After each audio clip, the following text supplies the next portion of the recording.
There is a law in Japan that dates back to 1907. It makes it illegal to show uncensored adult content, not just to produce it, to distribute it, to possess it, even to import it.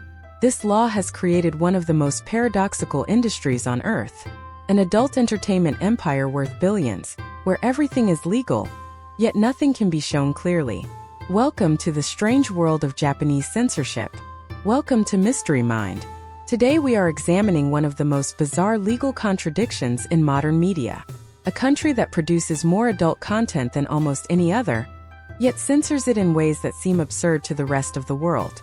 By the end of this video, you will understand why this law exists, why it persists, and why it has shaped an entire culture's relationship with sexuality and media. The law is Article 175 of the Japanese Penal Code. It was written in 1907, during the Meiji era, when Japan was modernizing and adopting Western legal frameworks. The article prohibits the distribution, sale, and public display of obscene materials. The penalty is up to 2 years in prison and fines. But here is the catch. The law never defines what obscene means. That was left to courts. And courts decided that showing genitalia in explicit detail crosses the line. This created a strange compromise. Adult content could exist, could be produced, it could be sold, but it had to be censored. The industry developed techniques: pixelation, digital mosaics, strategic camera angles, bars of light, anything that obscured the forbidden areas. And because the law was specific about visual representation, other forms of adult content flourished without restriction. Manga, anime, literature, games, all of it legal, all of it uncensored. The law only applied to photography and video. The result was an explosion of creativity. If you cannot show the act clearly, you show everything else. Japanese adult content became famous for its elaborate scenarios, complex plots, and artistic cinematography. The industry had to be creative. It had to focus on context, atmosphere, and suggestion. While Western adult content often went straight to the physical act, Japanese content built elaborate fantasies. School settings, office scenarios, family dynamics. The censorship forced storytelling. But the law also created a massive black market. Uncensored content exists. It is filmed. It is distributed. But it is illegal. Foreign websites host it. VPNs access it. The industry operates in a gray zone. Some producers risk prosecution by releasing uncensored versions for overseas markets. Others blur content just enough to satisfy legal requirements while still being recognizable. The mosaic has become an art form. How little can you blur and still be legal? The answer keeps changing. In 2004, the law was tested. A manga artist named Suwa Yuji was arrested for publishing uncensored adult manga. The case went to the Supreme Court. The court ruled that even artistic merit could not override obscenity laws. But it also acknowledged that standards change over time. What was obscene in 1907 might not be obscene today. The ruling was ambiguous. It did not change the law. It just confirmed that the law still applied. The enforcement has been inconsistent. Police raid small studios. They arrest independent producers. But major corporations continue operating. The industry is too big to shut down. It employs thousands.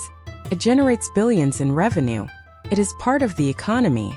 The government tolerates it, regulates it, taxes it, but never fully legalizes it. The ambiguity serves everyone. Politicians can claim moral standards. The industry can continue operating. Consumers can access content. Everyone pretends the system works. The censorship has had unexpected consequences.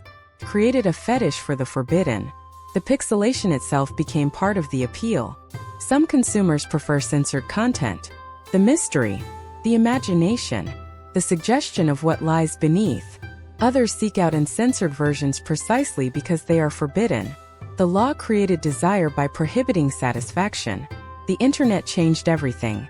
In the 1990s, Japan tried to regulate online content. They required age verification. They blocked foreign websites.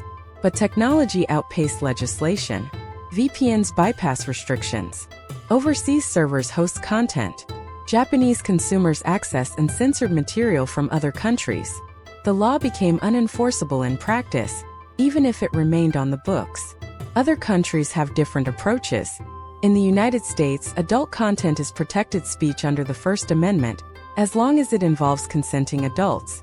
In Europe, regulations vary by country, but most allow uncensored content with age restrictions.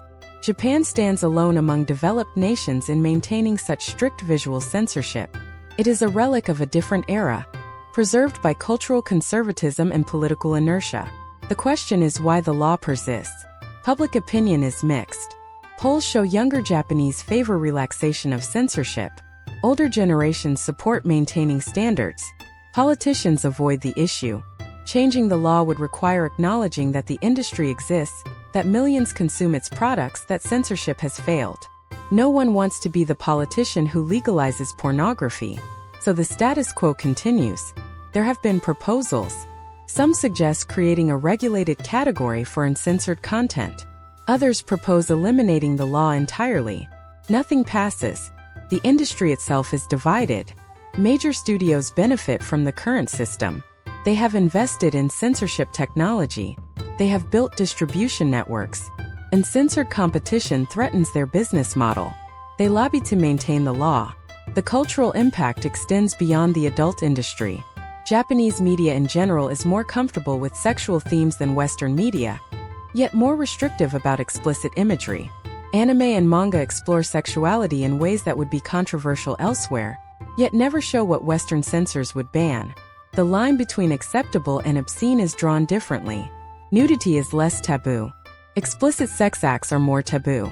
The reverse of Western norms.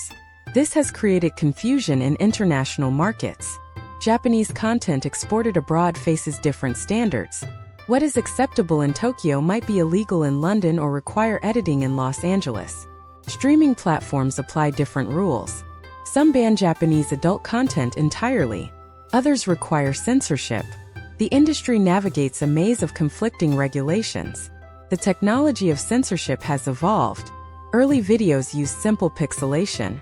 Modern content uses sophisticated algorithms that track movement and apply dynamic mosaics. Some producers use CGI to create content that never involved real actors, bypassing some legal restrictions. Others film overseas where Japanese law does not apply, then distribute from foreign servers.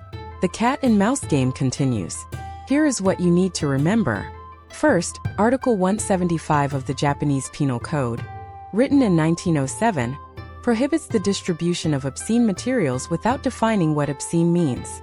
Second, courts have ruled that explicit depiction of genitalia qualifies as obscene, requiring censorship.